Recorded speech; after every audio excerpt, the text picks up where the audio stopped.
Hi guys, Jason Smith here, welcome to the AskGolfNut channel. So today, completely different idea. I was going to do a video about something different, but what happened was this. I came in, turned everything on and started to warm up. Always make sure you warm up. Don't ever go into a lesson, don't ever go into a custom fit, don't ever go into the driving range or playing golf, car park golf, without warming up. As in you drive into the car park, you get your clubs out of the boot, shut the boot, walk to the first tee.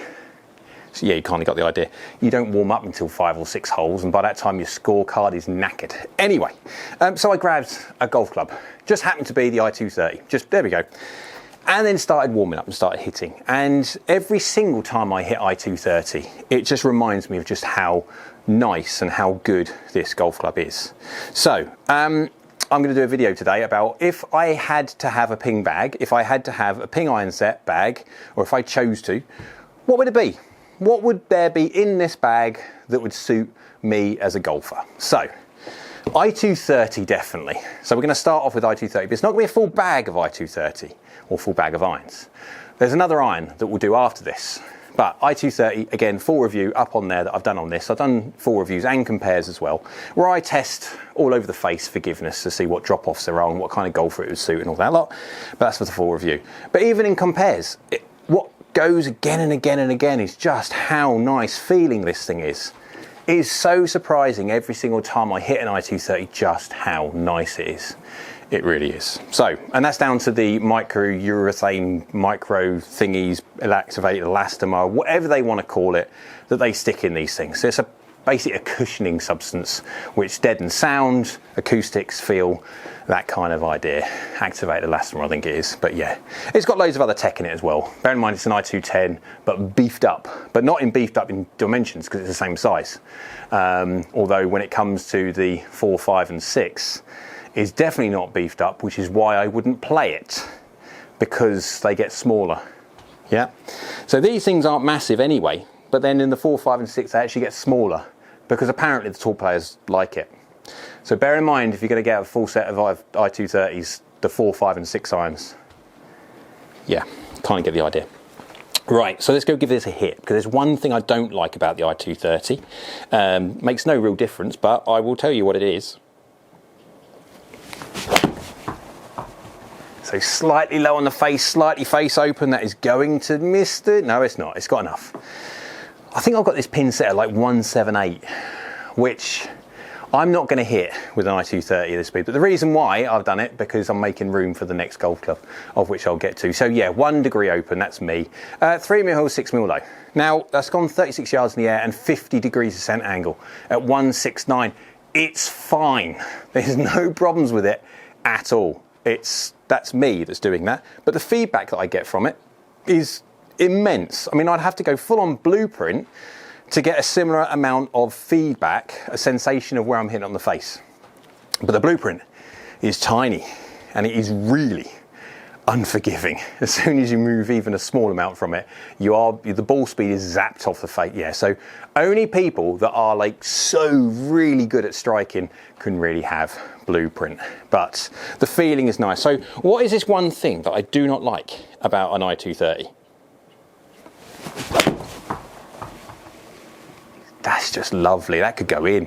What don't I like about the i230? Well, that won't go in because I can't hit it far enough. It's the Micromax grooves. Why don't I like the Micromax grooves, I hear you say? Yeah, decent number of seats. 7mm toe, 3mm low, 10mm gross. That wasn't plumb on, but it's gone 39 yards in the air and 51 degrees descent angle. It is just so good at performing this iron. What don't I like? It's the Micromax grooves. Why don't I like them? Because when you're playing golf, not off here. Now, the worst thing I have to do when it comes to here is I've got my new divot mat, my version 2, and because it's fresh, the worst thing I have to put up with, it molts for a little while, and so it makes a bit of a mess on the floor, hoover it up kind of idea. When you're playing off grass, dirt, it gets muddy because you take divots, and when you do get muddy, it goes on the grooves. The Micromax grooves, of which there are 17 trillion of them, and they are a right pain in the backside to clean, because they're micro. Now a normal tool won't get in there, so you have to use the brushes. That works fine, but only when it's fresh. And if you don't clean your golf club properly on your last shot of the day, and you put it in your bag and it dries, when it comes to cleaning it afterwards, it's a right pain. That's the only reason I don't like Micromax grooves. That's it. So if you are someone who likes clean grooves, make sure you clean them straight away. No, it's not plumb on. I was expecting it. Oh, go on. I haven't got enough to get there, have I? Oh well. What's that? 4mm low. Yeah, but you can feel it.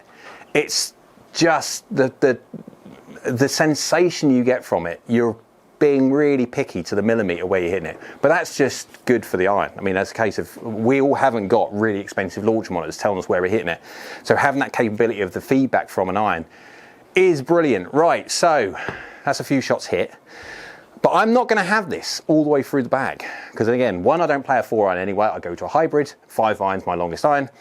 But when it comes to it, I don't like the fact that it gets smaller.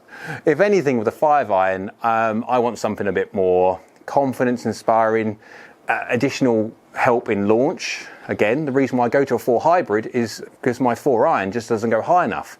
So even I'm looking for something which is going to be much more functional.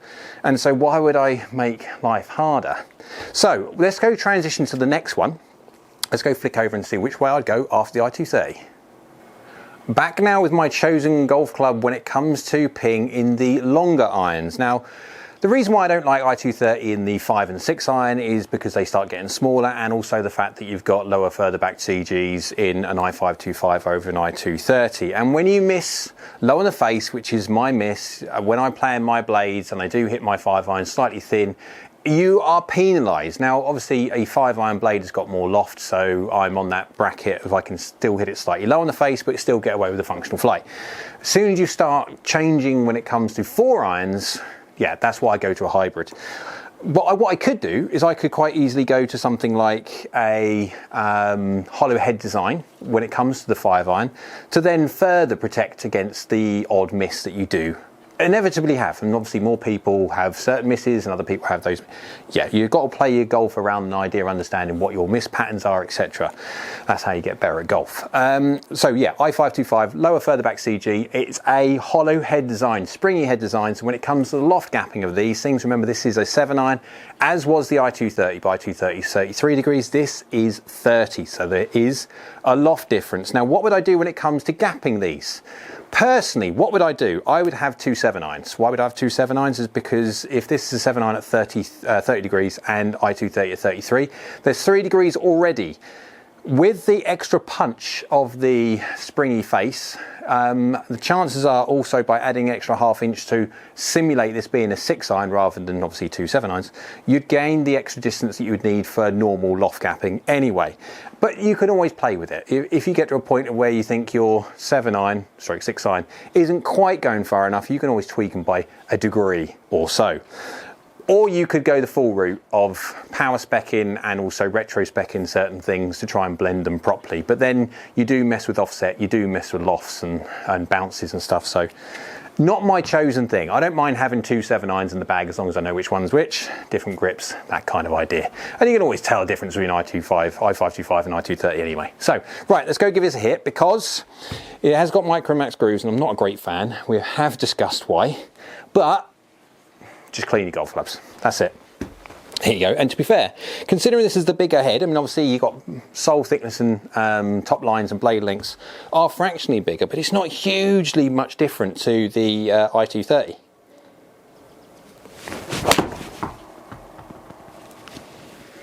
Yep, that's not plumb on at all. Low on the face. Slightly toey, low on the face. But that's why you have i525. So 5mm low, 6mm toe. So again, not a bad hit at all. It's just slightly left of the pin, although saying that the bunker's on the right, so I'm not messing with the right hand side of the screen. And 183 from a not clear plumb on hit. So you've got your gapping already, which is evident because yeah, you've got 3 degrees of loft difference, and also you've got that springy hollow head design, which is going to add a little bit of help. So again, the chances are you may not need to tweak the lofts, if any, especially if you add an extra ½ inch on the shaft to simulate it being a 6-iron. You gain a fraction more head speed, that kind of idea. before you know it, you just have two 7-irons with 1/2 inch longer in the 7 to denote being a 6. But yeah, but that's what you have. I mean, when it comes to miss hits, my miss hit is low on the face. So if I'm going to hit low, you're going to need something like this to not compromise launch too much and still give you the gap in that you want, even from a miss hit. I mean, that's a really, I mean, apart from fractionally toey, it's really, really nice. There you go, the 182 that I'm thinking that it's going to go, give or take. 182, yeah. I mean, that's a plumb on hit, performing really, really well. 41 yards in the air and 50 degrees descent angle from 182 yards. That's why you go I-525. You're just not going to get that same kind of height and control when it comes to an I-230. Now we're talking about, this is at my speed, remember guys. So what is my choice? Not what you guys, or this is my choice, what I would do. And of course, as soon as you change speed, that changes your requirements potentially, depending on what your launch conditions are, etc. But this is what I want. And I want that help. Would I want it in my 7-iron? No, because apart from distance that I'm gaining, I don't need to worry about distance because I hit it far enough. I don't have to worry about descent angles, etc. until I get to my 4-iron. So hence why I go to a hybrid. But then the help from misses. When you misstrike it, that's the difference with this thing over the I-230. It's just going to be a bit more forgiving in those longer, smaller irons of the I-230. But yeah, the feel is slightly compromised because of it. Slight pull, very slight pull, but it's, yeah, look at that, full on. You can see the difference in distance between them, it's clear. Do you need to tweak the loft so much? Again, you need to test it. I mean, that's a decent delivery, path is perfect, face is baby shut, that's why it's starting to move that way. 5mm toe, 2mm low, 38 yards in the air, 50 degrees descent angle. Again, you can't go wrong with that. Now, so you've got the Micromax screws, which I don't like, so you're gonna have to keep them clean. But that's the only reason I don't like them. It's pure aesthetics and the messing around trying to clean it every single shot, which you do anyway, but you've got to be more careful with Micromax screws. The feeling is a little bit compromised because of the hollow head design. As soon as you go from an I-230 to an I-525, you feel it. The 525 is distinctly louder. There's a bit more confidence inspiring down by the golf ball. Yes, it is, with a slightly larger profile, but it's the performance you get from an I-525 in the longer irons. When you're missing it and you're not quite there, I would much rather be hitting on I-525 than I would do an I-230 for performance basis only. When it comes to feel, I'd have the I-230, but golf isn't played with feel completely. The scoring irons, I want the I-230, absolutely. When it comes to the 5 and 6 iron, the chances are I would have a 7 and 6 iron in this to make effectively a 5 and a 6 iron in the I-230, and then a 7 iron down to pitching wedge in the I-230. So I'd have two 7-irons because, yeah, it works really, really well. It's going to give me the gap that I want. It's going to give me the feel and the scoring irons that I want. And yeah, my real thing is the I-230. It's just that I don't want to see smaller and smaller heads when it comes to compact design. And when I do miss, this is going to help a little bit more. So hope you like the video. I'm not going to be doing loads and loads of numbers side. It's just a choice of what I would have in my ping bag if I was going to put a ping iron as a choice in there. I-230, I-525. So I hope you liked it. If you did, thumbs up. Go on, YouTube likes it, so do I. Down there, give us a comment. What do you think when it comes to what you would put in your bag if you were putting ping irons in there? Would you go for G430s? Would you blend them into something else? Would you blend them with I-525 or something like that when it comes to scoring irons and then more helpful irons? Are you someone who goes to an I-59 or a Blueprint? Not many people play Blueprint, but if you did, yeah, comment below. Next to it is a subscribe button. If you can click that one, they're brilliant because it's great for the channel, it's free. And next to it is a bell icon. That's a notification bell. If you click that one, that will let you know next time I upload another video. So I hope you're well, and we'll see you again soon.